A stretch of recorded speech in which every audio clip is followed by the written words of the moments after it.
뭉치면 살고 흩어지면 죽는다, 이런 얘기 한번 다 들어보셨죠? 이런 얘기가 어떻게 시작이 되냐면요, 1976년 7월 4일 그날이 미국 독립선언을 하는 날입니다. 독립선언을 작성을 했던 사람 중에 프랭클린이라는 사람이 작성을 하면서 이런 말을 하면서 작성을 하게 됩니다. 이렇게 뭉치면 살고 흩어지면 죽는다라는 말을 하는 이유는, 그 당시에 이제 독립을 하고 났는데 작은 부리들이 당을 짓고 서로의 힘을 견제하면서 자기들이 이권을 챙기려고 하는 작은 부리들이 몇 군데가 생겼습니다. 이것을 보면서 독립선언을 하면서 어떻게 하면 이 작은 무리들을 하나로 모일 수 있을까, 그것도 작은 무리들을 모아서 우리가 독립했던 이 공동체에 힘을 키울 수 있을까를 고민하면서 했던 말이 뭉치면 살고 흩어지면 죽는다라는 뜻을 가지고 있습니다. 히브리서를 받은 믿음의 공동체, 오늘 읽었던 이 히브리서를 받은 믿음의 공동체도 이와 비슷한 형편을 가지고 있었습니다. 당시 신앙 공동체는 핍박과 신앙적인 혼란으로 인해서 다시 유대교로 되돌아가고 싶은 그런 유혹들이 많이 있었습니다. 외적으로 볼 때 신앙 공동체는 이미 한번 큰 어려움과 환란을 겪게 되었습니다. 이러한 환란과 핍박으로부터 동족들, 유대인들은 자꾸 유대주의자들이 나와서 이들을 위협하고 이들에게 폭력을 행사하는 일까지 벌어지게 되었습니다. 또 정치적으로는 그 당시에 로마 치하에 있었는데, 유대교는 종교 활동이나 이런 정치 활동, 이런 신앙적인 활동을 할 수 있도록 모든 것이 허용이 되었습니다. 그런데 기독교는 허용이 되지 않았기 때문에 기독교가 종교 활동을 하거나 신앙적인 활동을 하게 되면 로마로부터 폭력을 당하고 로마로부터 압제를 당하는 그러한 형편에 있었습니다. 또 우리들이 잘 알고 있는 사건 중에 로마의 그 대화재 사건이 일어나게 되는 것을 알 수 있습니다. 그런 대화재에 일어났던 사건을 기독교인들이 했다고 해서 많은 기독교인들이 죽고 폭행을 당하고 어려움과 힘든 상황에 있었던 것을 우리들은 다 한 번쯤 들어봤을 겁니다.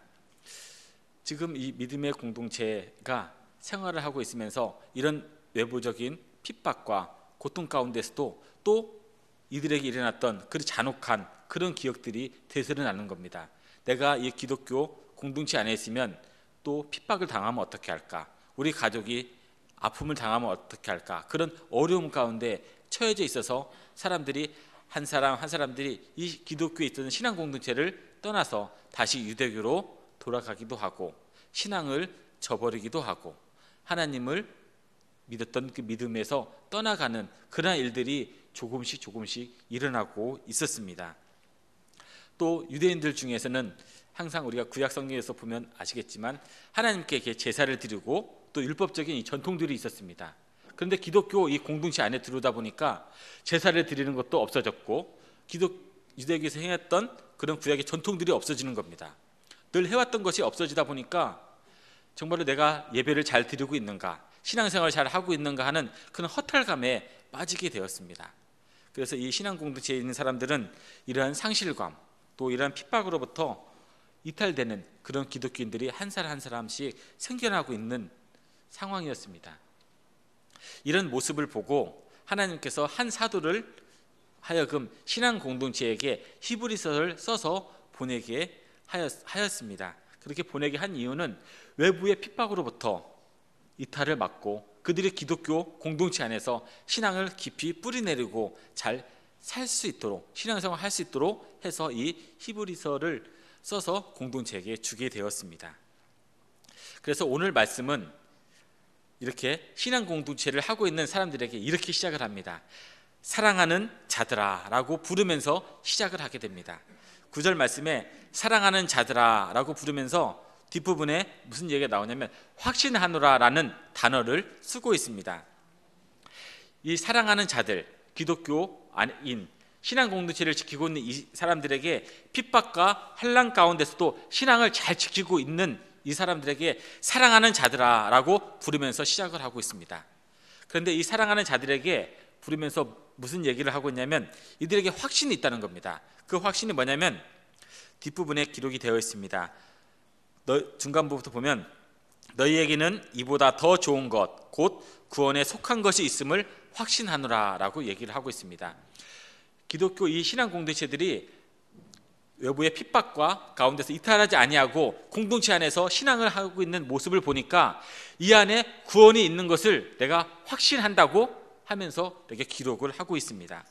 이들이 신앙 공동체 안에서 구원의 확신을 가지고 생활하는 모습을 보니까 이 히브리서를 보냈던 이 기자가 정말로 이들을 사랑하는 마음으로 이들을 사랑하는 자들이라 라고 부르고 있습니다. 현재 이들은 믿음의 신앙 공동체 안에서 구원에 있는 것을 확신을 가지면서 신앙생활을 하고 있습니다. 확신을 가지고 있다고 해서, 구원을 가지고 있다고 해서 핍박이나 어려움이 없어진 것은 아닙니다. 계속해서 핍박은 다가오고 어려움은 그 공동체 안에서도 생겨나게 됩니다.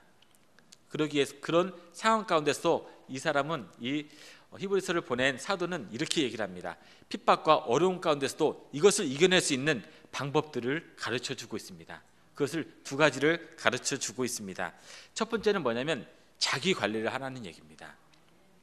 11절, 12절 말씀을 제가 한번 읽어보겠습니다.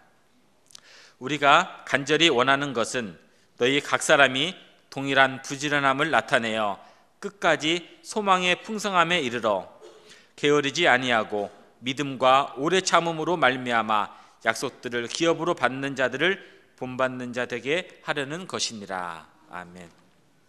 신앙 공동체에서 이탈되지 않기 위해서는 자기 관리를 하라고 가르쳐 주고 있습니다. 그럼 우리 11절, 12절에서 자기 관리에 해당하는 그 단어들을 몇 가지 한번 찾아보도록 하겠습니다. 11절 말씀에 중간 부분에 동일한 부지런함이라고 가르쳐 주고 있습니다. 또 그 뒷부분에는 끝까지라는 단어가 또 있고요. 12절 말씀에는 게으르지 아니하고, 또 뒷부분에는 본받는 자가 되려 하노라라고 이 네 가지 단어를 사용하고 있습니다. 신앙 공동체 사람들에게 동일한 부지런함을 가지라고 얘기를 하고 있습니다. 이 동일한 부지런함이라는 것은 같은 방향으로 모든 사람들이 같이 움직인다는 것을 얘기하고 있습니다.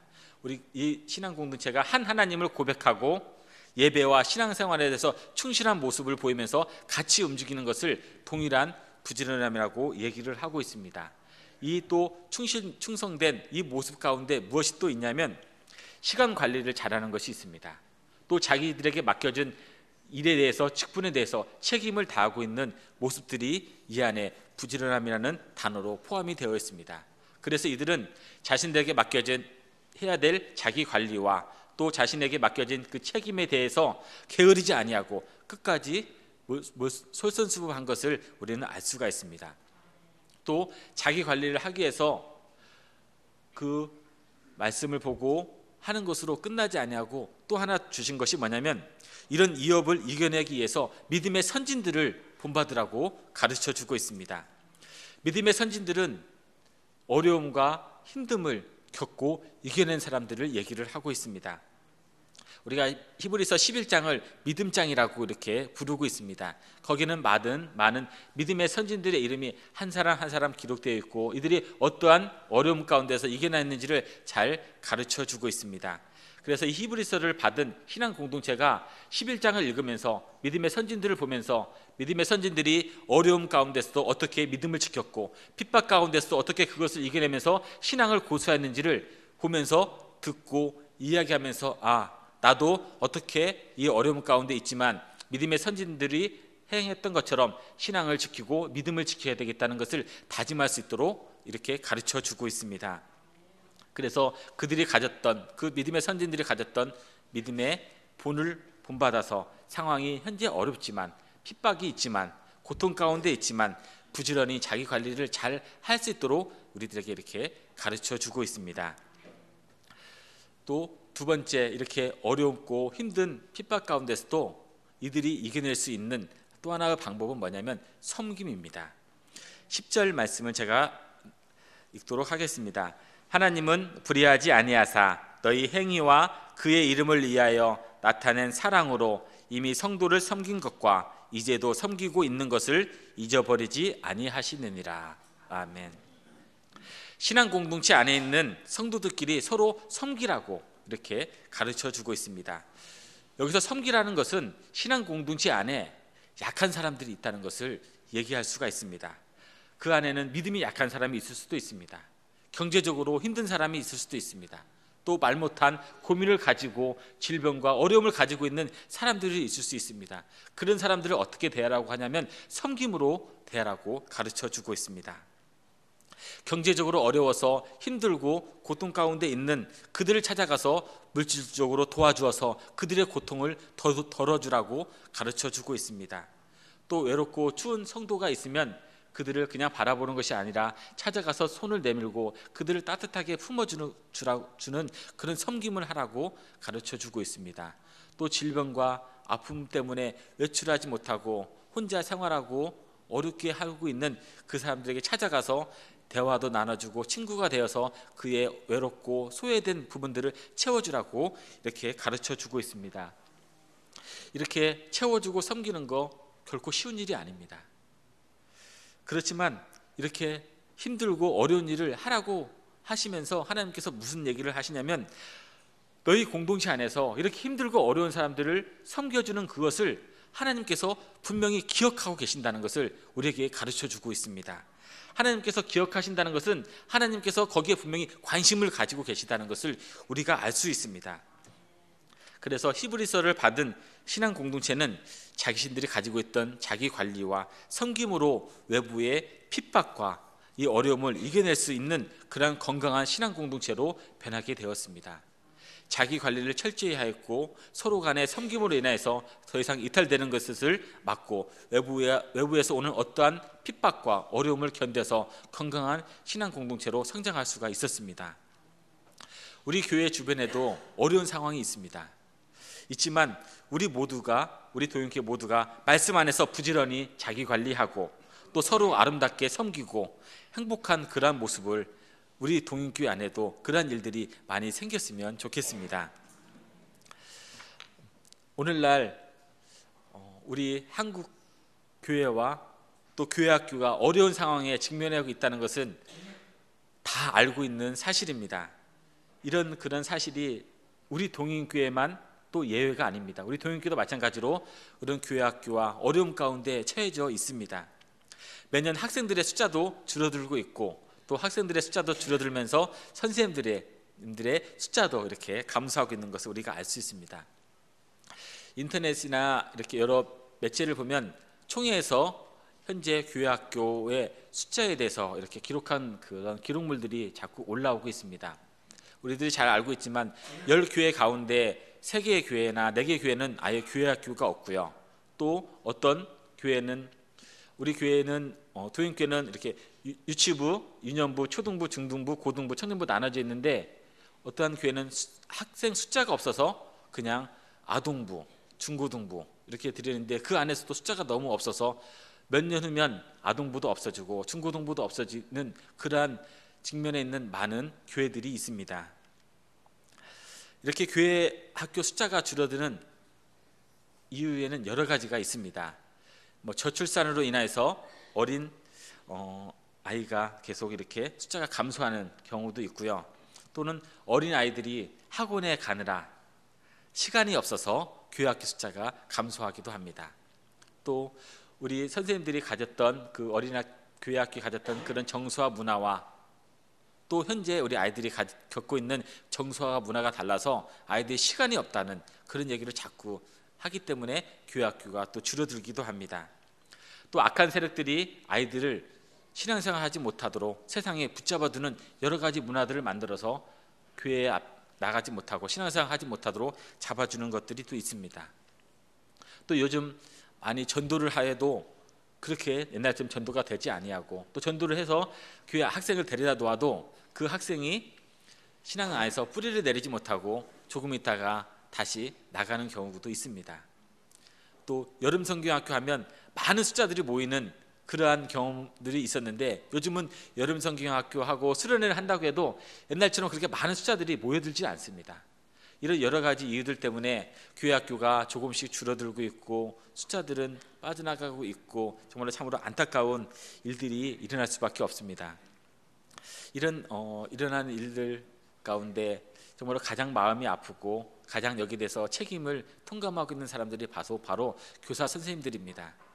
그래서 교사님들이 정말로 어려운 일들을 감당하고 있고 정말로 힘든 가운데서도 교사를 하고 있는 것이 정말로 참 대견하기도 하고 정말로 아름답기도 합니다. 그런데 이런 학생의 교회 학교에 대한 그런 책임이 부모님들에게도 있고 우리 교회인들에게도 있지만 큰 책임의 비중은 교회학교 선생님들에게 많이 있는 것을 우리가 잘 알 수 있습니다. 이렇게 어렵고 우리 아이들이 힘들다고 해서 우리 선생님들까지 손을 놓고 그냥 내버려 둘 수는 없습니다. 이렇게 학생들이 이탈되고 학생 숫자들이 줄어들고 있는 상황에서도 우리 선생님들이 해야 될 일들이 있습니다. 그것은 뭐냐면 첫 번째는 선생님들 스스로 자기 관리를 하여야 합니다. 그것이 아까 11절 말씀에 기록되고 있습니다. 지금 교회학교가 어렵다고 합니다. 어렵다는 현실을 분명히 인정해야 됩니다. 그렇지만 그 현실에 우리 교사가 어떻게 대처하는 것이 정말로 중요합니다. 어떻게 자기 관리를 해야 될까? 이렇게 어려운 현실 가운데서 우리 교사가 어떻게 관리를 해야 될까? 그것은 말씀으로 자기 관리를 해야 됩니다. 말씀을 거울 삼아서 부지런히 자신의 신앙을 살펴야 합니다. 매주 말씀의 암송과 큐티를 철저히 하십시오. 그리고 또 부지런하게 준비하는 그런 만큼 우리 아이들에게 좋은 것을 먹일 수가 있습니다. 우리 선생님들이 말씀으로 준비하고 말씀으로 요리하는 것만큼 우리 아이들에게 편하게 먹일 수가 있기 때문에 선생님들 스스로 말씀으로 자기 관리를 철저히 해야 됩니다. 또 우리가 믿음의 선진들을 본받아야 됩니다. 아브라함도 있었고 또 욥이 어려운 상황 가운데서도 신앙을 끝까지 지켰던 것처럼 우리 선생님들도 맡겨진 그 책임에 대해서 끝까지 솔선수범하는 그러한 일들을 감행해야 합니다. 또 다윗은 환난 가운데서도 정말로 많은 환난 가운데 있었지만 하나님을 찾는데 절대 게으르지 않았습니다.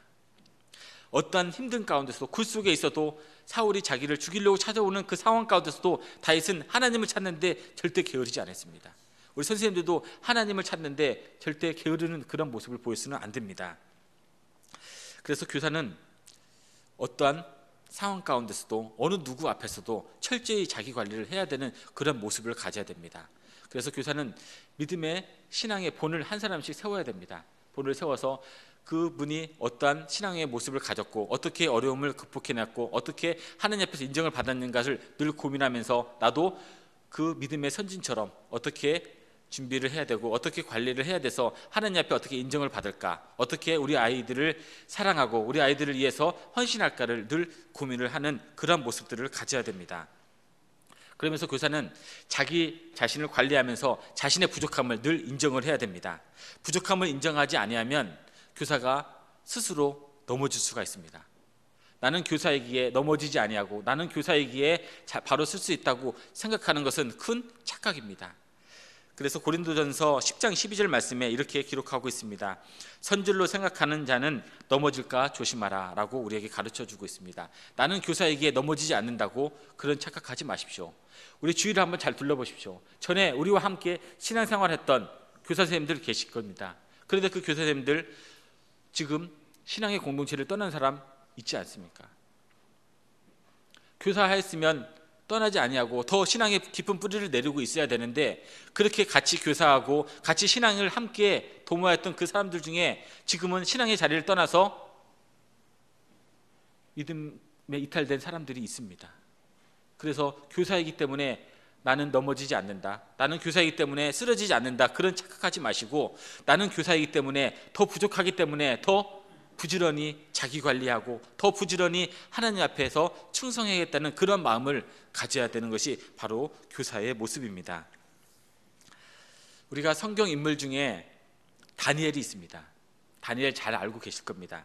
타국에 포로로 있으면서도 신앙을 지키기 위해서 많은 노력을 하였습니다. 신앙을 지킨다고 주변의 사람들로부터 모함을 받았고 시기를 받았습니다. 그런데 다니엘은 거기에 굴하지 않았습니다. 또 사자굴이라는 어려움과 고통이 눈앞에 있었지만 그 가운데서도 다니엘은 견뎠습니다. 다니엘이 사자와 굴, 사람들의 시기와 그런 모함 가운데서도 견딜 수 있었던 이유가 무엇일까? 그것은 평소에 다니엘이 신앙으로 자기 관리를 철저히 했기 때문에 어떠한 어려움 가운데서도 다니엘은 굴하지 않았습니다. 어떠한 핍박 가운데서도 다니엘은 거기에서 굴복하지 않았습니다. 왜냐하면 평소에 신앙으로 자신을 관리했기 때문에 어떠한 것이 오더라도 거기에 넘어지지 않았습니다. 우리 교사들도 마찬가지입니다. 우리 교사들도 자신을 철저히 신앙 안에서 세워주십시오. 그래서 남을 세울 수 있을 만큼 자신을 세우십시오. 그리고 건강한 신앙으로 우뚝 설 수 있도록 노력하십시오. 부지런히 자기 관리하고 늘 자신의 자리를 지키기 위해서 열심히 준비하십시오. 그러면 절대 쓰러지지 아니하고 하나님께 쓰임받는 아름다운 교사가 될 수가 있습니다. 이런 어려운 상황 가운데서도 교사가 해야 될 두 번째는 섬김입니다.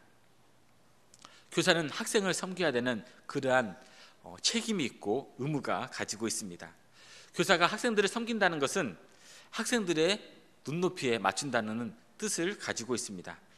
그럼 어떻게 학생들의 눈높이에 맞출까? 첫 번째는 말씀으로 맞출 수가 있습니다.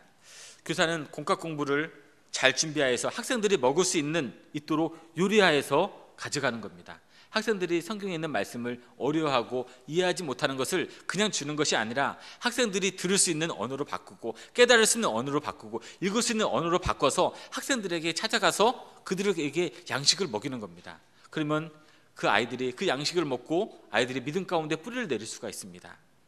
또는 기도로 섬길 수가 있습니다. 반의 학생 아이들 가운데 아이들이 무슨 기도의 제목을 가지고 있는지 아는 선생님도 계시고 있지만 모르는 분도 계실 수 있습니다. 그러면 학생에게 한번 물어보십시오. 물어봐서 대답을 하지 못하면 부모님에게도 전화를 한번 하십시오. 우리 이 학생을 가르치고 있는 선생님 누구누구입니다. 이 아이를 위해서 기도를 하고 싶은데 이 아이의 생활의 모습이 어떤지, 이 아이가 꿈꾸고 있는 것이 무엇인지, 또 부모님께서 바라보고 있는 신앙의 모습이 무엇인지를 그들의 부모님에게 전화해서 물어보고 그걸 가지고 기도를 하는 겁니다. 또 학생의 연약함을 알기 위해서 중보기도 하십시오.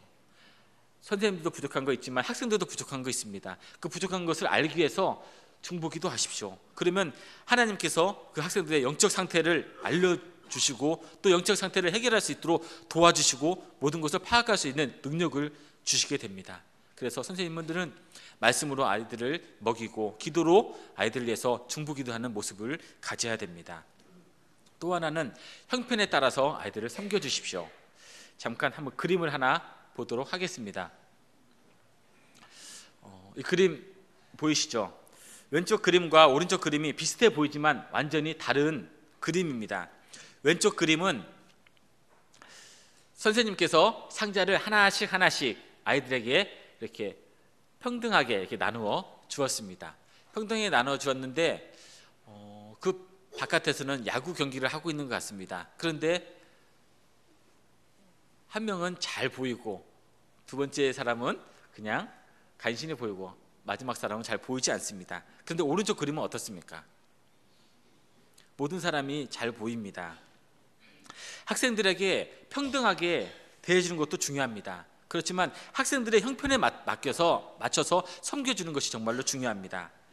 아이들이 교회에서 소외받지 않고 외면받지 않을 수 있도록 형편에 맞춰서 섬겨줘야 됩니다. 아이들의 믿음도 다 다릅니다. 믿음에 따라서 섬겨주시고 아이들의 형편에 따라서 섬겨주시고 아이들의 상황에 따라서 섬겨줘야만이 그 아이들 모두가 함께 동참해서 예배를 드리고 그 안에서 즐거움을 느낄 수 있고 행복함을 느낄 수 있고 하나님의 임재를 경험할 수가 있습니다. 그렇지 아니하고 선생님들이 편하기에 그냥 의자 하나씩 둔다고 하면 주고 그 안에서 믿음으로 그것을 감당하지 못하고 있는 아이가 생기면 그 아이는 어떤 일이 생기겠습니까? 적응하지 못하고 힘들어해서 신앙 공동체를 떠날 수도 있습니다. 정말 마음 아픈 일이 생길 수밖에 없습니다. 이렇게 아이들을 형편에 따라서 믿음에 따라서 성격에 따라서 섬겨주라고 이렇게 가르쳐주고 있습니다. 그러한 모습을 잠언 27장 23절은 이렇게 말씀하고 있습니다. 내 양떼의 형편을 부지런히 살피고 내 소떼에게 마음을 두라라고 얘기하고 있습니다. 내가 가르치고 있는 양들, 내가 가르치고 있는 소떼에게 마음을 주고 그들의 형편을 살피기 위해서 많은 노력을 하고 많은 시간들을 투자를 해야 됩니다. 그래야만이 형편에 따라서 그들을 섬길 수가 있고 그들을 잘 양육할 수가 있습니다. 그런데 이렇게 우리 아이들을 섬기고 양육하는 것이 결코 쉬운 일이 아닙니다. 때로는 나의 많은 시간을 투자를 해야 됩니다. 때로는 나의 많은 열정을 쏟아부어야 되고 또는 내가 가지고 있던 많은 것을 손해보면서까지도 우리 아이들을 섬겨야 할 때가 있습니다. 그런데 그렇게 섬겼는데 그런 일이 생기지 않으면 좋은데 그 중에서 공동체 안에서 한 사람이 이탈하게 된다면 얼마나 마음이 아프겠습니까? 내가 땀 흘려서 열심히 노력을 했는데 아무 결과가 눈앞에 보이는 것이 없는 거예요. 너무 힘들지 않습니까? 또 내가 열심히 가르치고 준비해서 공과를 가르치고 이렇게 좋은 것을 먹였는데도 아이들이 성장하지 않는 겁니다. 그렇게 좋은 영양식을 먹였는데도 아이들이 성장하지 않고 계속 그 모습을 가지고 있다고 하면 정말로 마음이 아프지 않겠습니까? 그렇지만 우리 선생님들이 그렇게 노력하고 땀 흘리고 수고해서 섬겼던 그 모습들을 하나님께서 기억하신다는 겁니다. 섬김을 받은 학생은 몰라도 또 섬겼던 교사도 잊어버리더라도 하나님만은 그것을 기억하고 계신다는 겁니다. 그래서 하나님께서 기억하시기에 우리 선생님들이 섬겼던 그 섬김이 결코 헛되지 않는다는 것입니다. 아이들을 섬긴 것이 끝이 없는 것처럼 보여도 하나님의 기억 창고에는 하나씩 쌓여 있다는 것을 기억하십시오. 하나님께서 쌓여있기 때문에, 하나님의 곳에 쌓여있기 때문에 하나님께서는 그것을 기억하시고 계시고 그것을 우리 선생님들에게 어떠한 복으로 주실 줄 모릅니다. 때로는 상급으로 주실 수 있고 건강으로 주실 수도 있고 가정의 형편으로 해결해 주실 수 있습니다. 분명히 기억해야 될 것은 우리 선생님들이 수고하고 섬겼던 그 모든 것들을 하나님께서 분명히 기억하고 계신다는 겁니다. 그래서 힘들지만 끝까지 섬겨 주십시오. 하나님께서 온전히 기억하고 계십니다. 기억하시는 하나님을 생각하며 학생들이 신앙의 깊은 뿌리를 내릴 수 있도록 섬겨주며 자기 관리하는 그런 멋진 교사가 되기를 바랍니다. 현재 이런 이탈하는 위기 상황 속에서 아이들이 믿음을 저버리고 세상으로 나가는 일이 생기지 않도록 우리는 힘써야 됩니다. 그래서 교회 어르신들은, 교회 우리 성도님들은 교사와 우리 아이들을 위해서 뒤에서 중보기도하며 격려해 주십시오. 그리고 가정에서는 우리 부모님들은 교사 선생님들을 믿고 우리 아이들을 보내주십시오. 그러면 우리 교사 선생님들은 자기 관리를 잘해서 건강한 공동체의 지체가 될 것이고 또 학생을 잘 섬겨서 그 학생으로 인해서 가정이 행복하고 교회가 건강해지고 더 나아가서 다음 세대를 믿음 안에서 아름답게 키우는 그런 행복한 교사로 거듭날 수가 있습니다. 그런 건강하고 아름다운 교사가 될 수 있도록 우리 모든 사람들이 함께 동참해 주기를 예수님의 이름으로 소망합니다. 네, 우리 함께 기도하도록 하겠습니다.